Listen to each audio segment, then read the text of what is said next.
across Texas. The issue is. I'm Rudy Koski in Austin.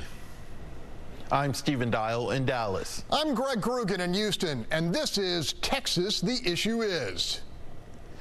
Hey, the solar eclipse Monday is not just an astronomical event. In a way, it's also like a sign from a Greek tragedy of impending political conflict. You know, we are entering the final push to the May runoff elections. Fallout from what began as a political revenge tour regarding school choice by Governor Greg Abbott. Now, I spoke to James Hinson with the Texas Politics Project at the University of Texas about how polling on that hot button issue is not as clear-cut as the governor is trying to sell it, and how choice now may not be the deciding factor in May.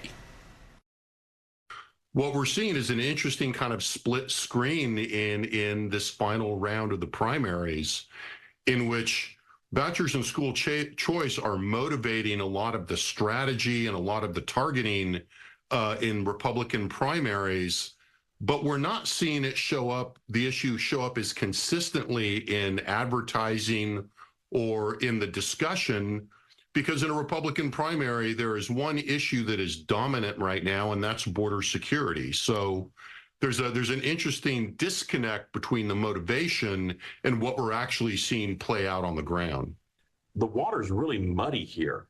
And what one person defines border security or school choice, another person says, no, that's not what it is.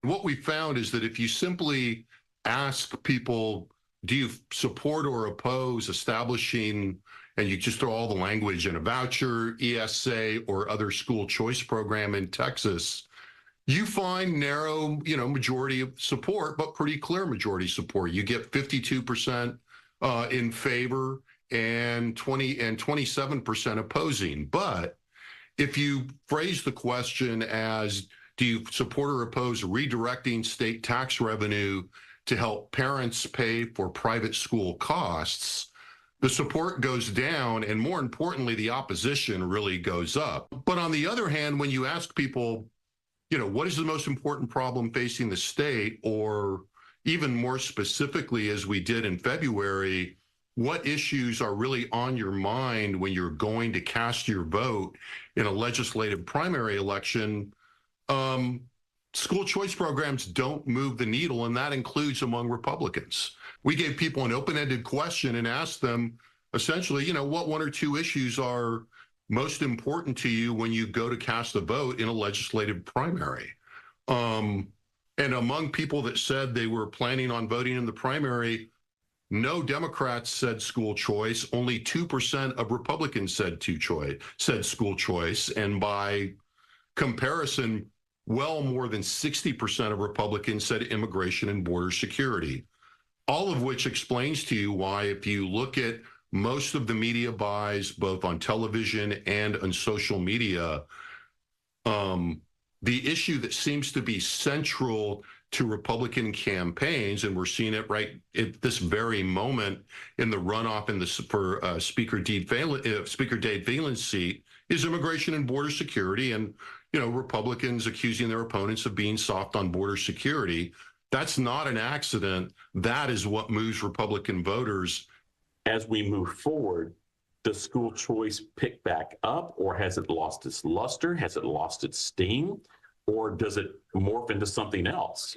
Given the way that the first round of the primaries turned out and whatever happens in the runoffs, frankly, I fully expect that this issue will be back in the next session and coming up in less than a year, believe it or not. And the issue is not going to go away.